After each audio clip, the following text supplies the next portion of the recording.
Hello, everybody. This is Etienne Marcel Pertut, and welcome to another edition of the Sports Inquirer Musings. Still working on the show and developing some ideas and some content, but I still wanted to hear from you all, or you hear from me, with everything going on in the sports world. I saw a lot of messages on my social media platforms, a lot of positives, some likes. Really appreciate that you like hearing and seeing me back in the fold. But on this edition of the Sports Inquirer Musings, we're going to discuss Venezuela winning the World Baseball Classic earlier this week. By the way, we are recording this on March 19th, 2026. And we will also preview the NCAA tournament. Finished up my men's bracket. I'm going to try to post it on social media before the games start, or maybe midway through the day, depending on how things are going. But I really, well, we'll break it down, but I will say this. I wanted to go with a lot of upsets, and there are one or two in there, but ultimately it's a lot of chalk. And I'll get into why I believe that's the way it's going to go. But before we get to all of that, as always, to follow everything that we do, head to the mothership, thesportsinquirer.net, premier site for news and notes in the world of sports. You can also head to our social media platforms on Twitter/X, Instagram, and Facebook. And YouTube, I guess. Well, that's our audio and video host. But you can go on there, look us up on the Etienne Marcel 2 or the Sports Inquirer. And finally, make sure you like, share, and subscribe to our audio and video hosts, which include YouTube, SoundCloud, Spotify, and much more. So my first thoughts are going to be on the World Baseball Classic. And I thought it was a really good event overall. I thought it was really well done. And I know, and as I say, I'm in the sports media field right now, which I enjoy. But it's so interesting when you have people who are just critical over everything. And I think I touched on it on my last show, but even with Bam Adebayo scoring 83 points, and obviously the means of it was maybe a little sketchy, but over you lost the point of I think a lot of people lost the point of the concept of he scored 83 points in a contest. How incredible is that? But then it was about how it happened, the circumstances, the Washington Wizards, how bad they are, and those are all true. But still, all those circumstances, you still got to score 83 points. But I think we're in an age where we want to criticize everything, and that's understandable, I guess. But circling back to the World Baseball Classic, I don't understand why people can be critical of competitive baseball in March. And yes, the rules are a little weird, especially with the pitching staffs and limited amount of pitches and having to work with all of the Major League Baseball teams. But look at the atmosphere as we saw in Houston and in Miami, ultimately for the finals, and even in Tokyo for those matches. And I think it was in Puerto Rico as well. And all of the festivities and the activities and the energy, I thought it was really great. And as far as the contest itself, Venezuela winning, yes, it is a surprise because if you looked at all of the teams going into the tournament, United States I thought was the favorite, especially with their pitching. Dominican Republic, maybe with one of the most stacked lineups we've ever seen in an international competition, or even I won't go so far as an all-star game, but one of the most stacked lineups in solid pitching. Japan with Otani, who didn't pitch, he was only hitting, but still you have that star power. You look at those teams as probably the favorites, but look at the stories that emerged. Italy making a semifinal run, really big for European baseball, for their presence to be felt. The Dominican Republic, even though they did not win the championship or even play in the championship game, all the energy that they brought, all the big home runs. And the United States, even seeing those guys. With Venezuela, obviously the story of the tournament. We don't get political too much here on the Inquirer, but if you know politics and what's been going on in Venezuela, really nearly a decade now, a lot's been going on, especially with relations with the United States. You can research that yourself. So I think defeating the United States, even though all of those players, I believe, on Venezuela are major leaguers, so they make their craft in the United States and Canada. Still very big for Venezuela winning that championship, and it really came down to pitching. And that United States they got past the Dominican Republic because of pitching, winning a close one-run contest. And Venezuela was able to limit the United States lineup and get the 3-2 victory. But I think the energy is great. I thought it was really good. Now, as far as people like Ronald Acuna, Atlanta Braves player, saying it was the biggest moment of his life, even though he was part of a World Series team. He did not play in the World Series, but was still part of that roster. Salvador Perez, a World Series champion, future Hall of Famer, saying that this was a biggest win of his career. He obviously won a World Series with Kansas City a few years ago. I think you got to look at it from the perspective of how we, as citizens of the United States, like myself, we as sports fans, we look at sports very territorially in our cities or our states. We're very much about that. And when you look at most other countries, uh, you look at, yes, they'll support their local club, whether it's like a look at the European soccer teams. Yes, they'll support their local club. And then if they compete for a European championship in whether it's the Champions League, in Europa League, so forth and so on, they'll support their squad in international competition, their domestic team. But when it comes to international competition, we see that we just saw with the Olympics, the Winter Olympics this past few months ago. We're going to see this upcoming with the World Cup in the United States, Mexico, and Canada in a few months. A lot of other sports, it's about that Olympic competition representing the country. And there's a lot of pride in representing the United States. I'm not going to say that people don't want to see the United States win in competition. We saw that with the men's hockey team and the women's hockey team winning the gold medals at this past Winter Olympics in Italy, and a lot of energy and positive vibes with that.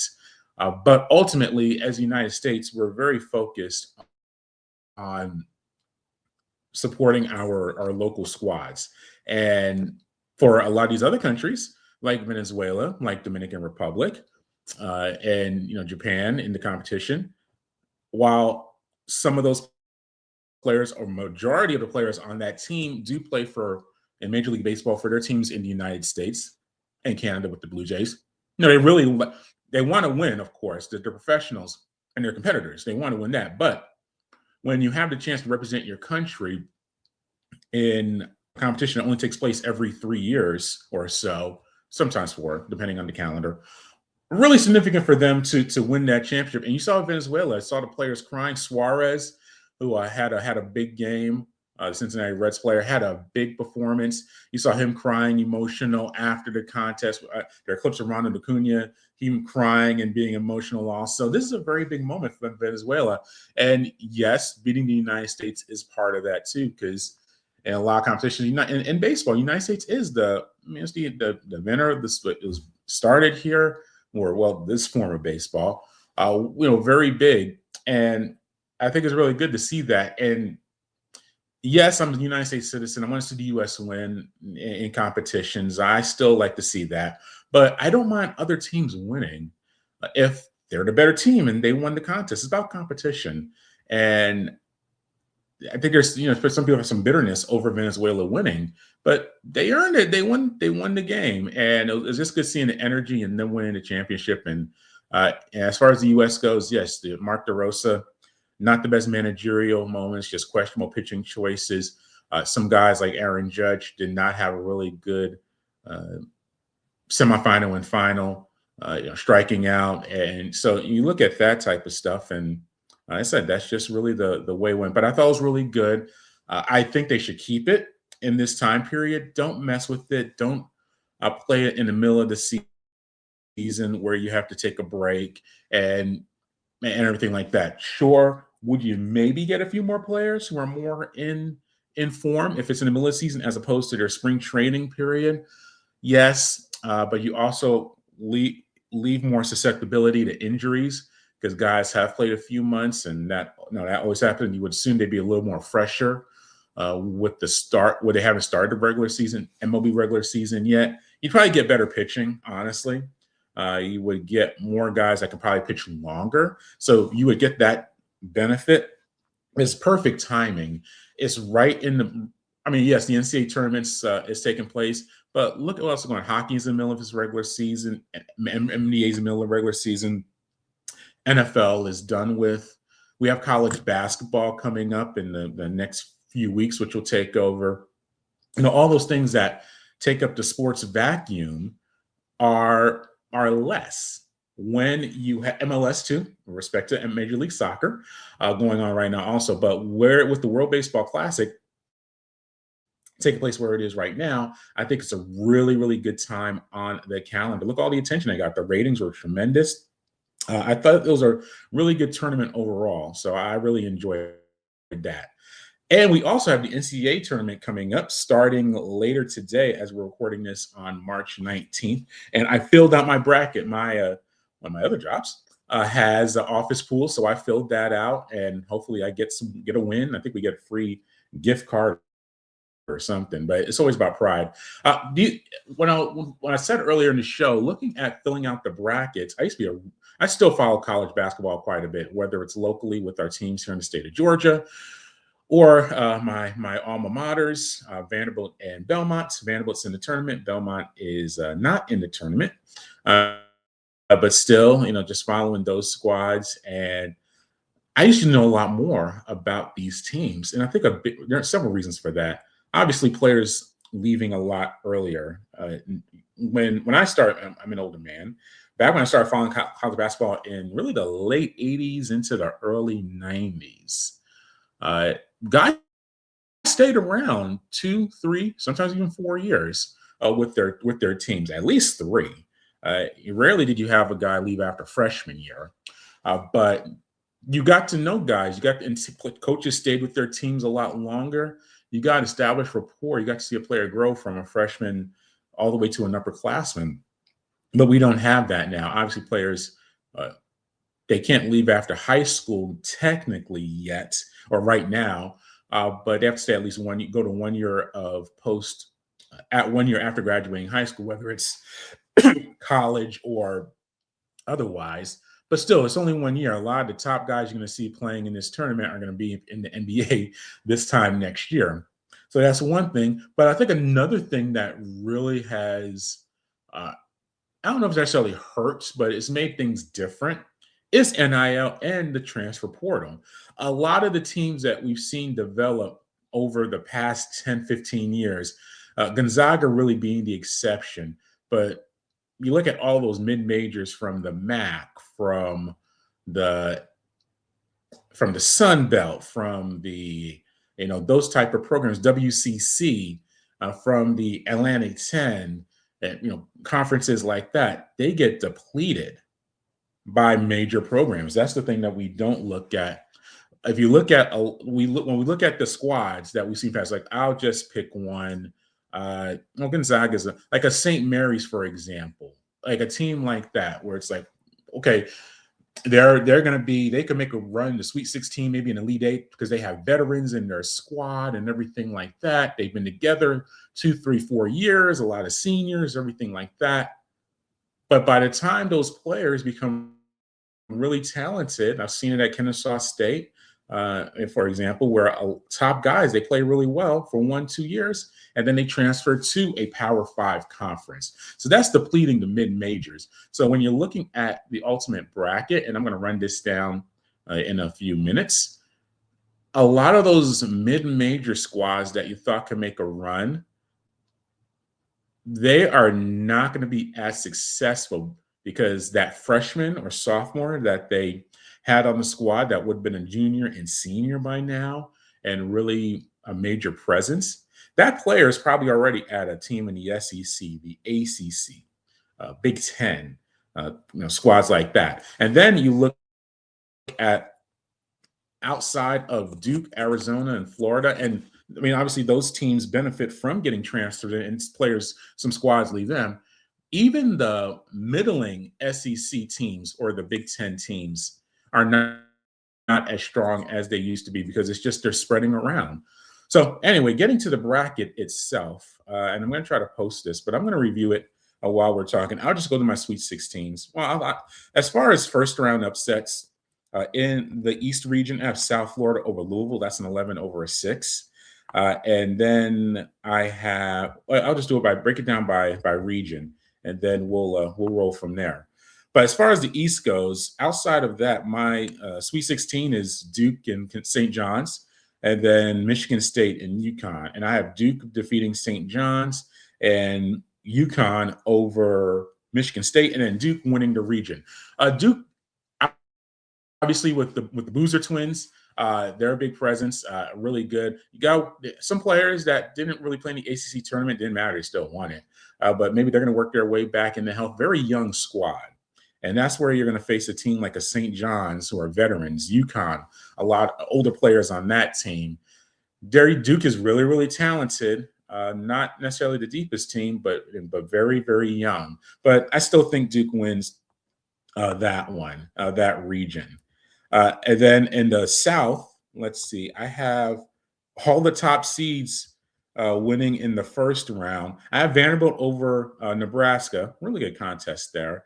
And then, so it's Florida and Vanderbilt in one Sweet 16 matchup. And then I have North Carolina and Houston in the other one. And the regional final is Florida versus Houston. Look, I love my Commodores. They got some really good players, but I think Florida, and they beat Florida in the SEC semis a few days ago. But ultimately, I think Florida is the better team. And Houston beats North Carolina, who I think makes. I know that Caleb Williams is out, but I think no. North Carolina, I think, is a really good team, but ultimately Houston, I think, gets that one. And then we have Houston beating Florida in the Elite Eight to make the Final Four. So one national semifinal is Duke versus Houston. The other side in the West, I have let's see, Utah State beating Villanova. That's an 8-9 matchup. I do have High Point beating Wisconsin. High Point scores a lot of points. I'm gonna give them that victory. Missouri beating Miami, that's a 10/7. That's a toss-up right there. But ultimately, my Sweet 16 is Arizona versus Arkansas, and then Purdue versus Gonzaga. And I have Arizona versus Gonzaga in the Elite Eight. That Arkansas matchup is really intriguing for Arizona. Obviously, Arkansas win the SEC tournament, maybe have the best player in ACOP, the SEC Player of the Year and Freshman of the Year. He can really carry a team into an Elite Eight or even a Final Four. So he may be the best player on the court against Arizona, which is saying a lot because Arizona, I haven't gone very, very far. But ultimately, I think the Arizona team is going to be enough to defeat Arkansas. And then Arizona beats Gonzaga to reach the Final Four. And then finally, my other region, the Midwest, it has St. Louis over Georgia, 8-9 matchup. That's a toss-up, but technically that's a higher seed winning. I have Akron making the Sweet 16. I think Texas Tech, 5 seed, really good, but obviously dealing with their own injuries. I think Akron wins that one. And Alabama, I think Alabama gets past Hofstra, but Alabama not having their leading scorer with dealing with some legal issues. I think that's going to be Akron. I think can make a run to the Sweet 16. They'll lose to Michigan, but that's kind of a 12 seed kind of making a run there. Then let's see. I have Santa Clara beating Kentucky. Kentucky's too up and down for me. You just never know. I mean, they got talent to make a run to the Sweet 16, but they can also lose to Santa Clara, which I have them doing. But then Iowa State beats them in the round of 32. So in the Midwest region, I have Michigan defeating Akron, and Virginia beating Iowa State to get to the Elite Eight, and then ultimately Michigan wins that region to get to the Final Four. So my Final Four is Duke, Houston, Arizona, and Michigan. So I have 3 number 1 seeds and a number 2 seed. This is not going to happen. We're going to have a team, a 6 seed or 7 seed, or maybe even a double-digit seed, make the Final Four. It is so freaking hard to predict this. But I'm going chalk because ultimately I just think that these are the best. I've been saying the 3 best teams in the country the entire year have been Arizona, Michigan, and Duke. And you can, some weeks it was Michigan, sometimes it's Duke. I think Duke got the number 1 overall seed. Arizona, I thought, was number one team for a good period. So it's hard for me to not have one of those 3 teams in the Final Four. So that's just the way it shook out. Houston over Florida, and I said that was the Elite Eight matchup. If you want to say Florida, that's fine. I don't want to jinx it. They're my squad. Vanderbilt making a run to the Final Four. I don't know about that, but Florida, Houston. If you want, I could have easily picked Florida. I just picked Houston ultimately just for defense. I think the defensive intensity of Houston is gonna just win that one out. And as far as the final, I have it may be fitting because the best basketball conference this year has been the Big 12. So I have a all Big 12 final rematch of the conference tournament final, Houston versus Arizona, and I have Arizona winning the national championship. So that's going to be very interesting to see the entire tournament. I'm gonna have the TV on, flipping channels, figuring it all out. Really, really exciting time of college basketball. So that's my thoughts. And and the women's side. Let's show some respect to the women because I did the women's bracket too. I will go a little bit faster on this one, but ultimately it's loading up right now. So my bracket for the women's tournament, I showed a little bit of love to my alma mater in that one. And why is it not loading? But anyway, while it loads, just remember, as always, head to the sportsinquirer.net for premier news and notes in the world of sports. You can also go to our social media platforms on Twitter, Instagram, and Facebook. And finally, make sure you like, share, and subscribe to our audio and video hosts, which include YouTube, SoundCloud, Spotify, Apple Podcasts, and many more. As far as, I'll just go straight to my Elite Eight. A little bit less upsets in this one, but ultimately my Elite Eight is the Fort Worth region, or Fort Worth one. Women do it weird because they have they don't go by East and West and all of that. But in one Elite Eight, I have Vanderbilt beating Connecticut. A little biased there. Yes, I know. No, wait a minute. Vanderbilt beats Connecticut in that Elite Eight. So I have Vanderbilt in the Final Four. I have South Carolina beating Iowa in the other in Sacramento 4. So Vanderbilt and South Carolina in the Final Four. And then the other one I have in Sacramento 2, I have UCLA beating LSU to reach the Final Four. And then in Fort Worth 3, I have Texas beating Michigan. So my Final Four is Vanderbilt, South Carolina, UCLA, and Texas. And I have South Carolina beating Vanderbilt in the first Final Four contest. And then I have UCLA beating Texas in the other one. And ultimately, I have UCLA, the Bruins, winning the national championship. So that's my women's bracket. I'll try to post that one as well. But yeah, really excited about this time of year. All of that is going on, and we are done. Thank you once again for watching another edition of the Sports Inquirer Musings. As always, to follow everything that we do, head to the mothership, thesportsinquirer.net. Make sure you like, share, and subscribe to our audio and video host. And finally, just visit our site, visit our social media platforms, visit our audio host. And thanks for listening and watching this latest edition of the Sports Inquirer Musings. Until next time, good fight, good night, and be safe.